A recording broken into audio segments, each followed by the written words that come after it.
नमस्कार, मी राजेश खिस्ते, साक्षी financial services मध्ये तुमचं स्वागत करतो. गृहकर्ज घेताना आपल्याला कमीत कमी व्याजदरामध्ये कर्ज देणारी बँक असावी, झटपट कर्ज देणारी बँक असावी असं प्रत्येकालाच वाटतं. त्यातच आपल्या ऑफिस मधल्या एखाद्या बँकेमधून कर्ज घेतलं की तिथले सगळेजण त्याच बँकेमध्ये गृहकर्जासाठी अर्ज करताना दिसतात. त्यात मग काही जणांचं कर्ज मंजूर होतं आणि काही जण 2-2 महिने चक्रा मारून थकतात आणि नंतर बँकेतून त्यांना सांगण्यात येतं की तुमचं कर्ज आमच्या बँकेतून होणार नाही. बऱ्याचशा बँका अशा आहेत की ग्राहकांना गृहकर्जासाठी लागणाऱ्या कागदपत्रांची यादी देतात. त्या यादीप्रमाणे ग्राहकांनी पेपर्स आणले की अगोदर त्याला आपल्या पॅनलवरील वकिलाकडे पाठवतात. तिथे त्याला सर्च रिपोर्ट साठी पैसे मोजावे लागतात. नंतर त्याला व्हॅल्युअर कडे पाठवतात. तिथे ग्राहकाला प्रॉपर्टी व्हॅल्युएशन साठी देखील पैसे मोजावे लागतात. कर्जाची फाईल बँकेत दाखल व्हायच्या आधीच ग्राहकाचे 8-10 हजार रुपये खर्च झालेले असतात. 15-20 दिवस लोटलेले असतात. सर्च रिपोर्ट आणि व्हॅल्युएशन रिपोर्ट आल्यानंतर बँक अधिकारी ती कर्जाची फाईल हातात घेतात. तिथून पुढे 12-15 दिवस त्या फाईलवर खेळत बसतात. केस नियमात बसली तर ठीक, नाहीतर आमच्याकडे तुमचं कर्ज होणार नाही असं सांगून मोकळे होतात.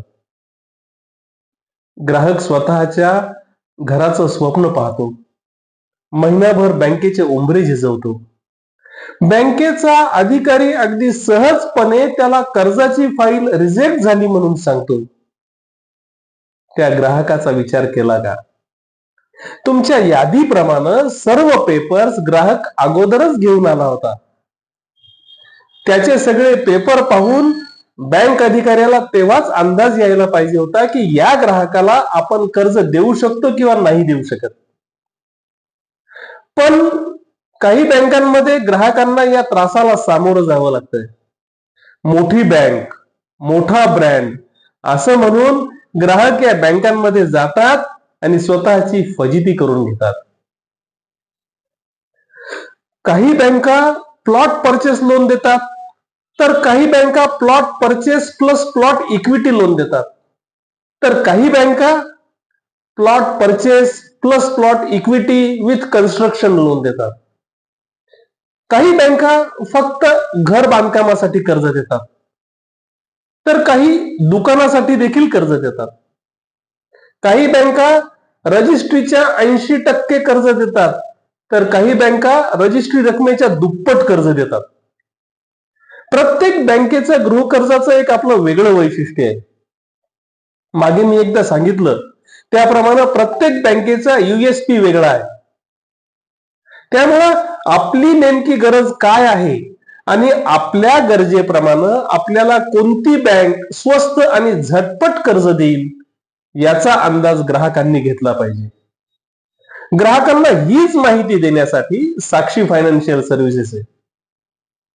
ग्राहकांची हीच फरफट थांबवण्यासाठी साक्षी फायनान्शियल सर्व्हिसेस काम करतात.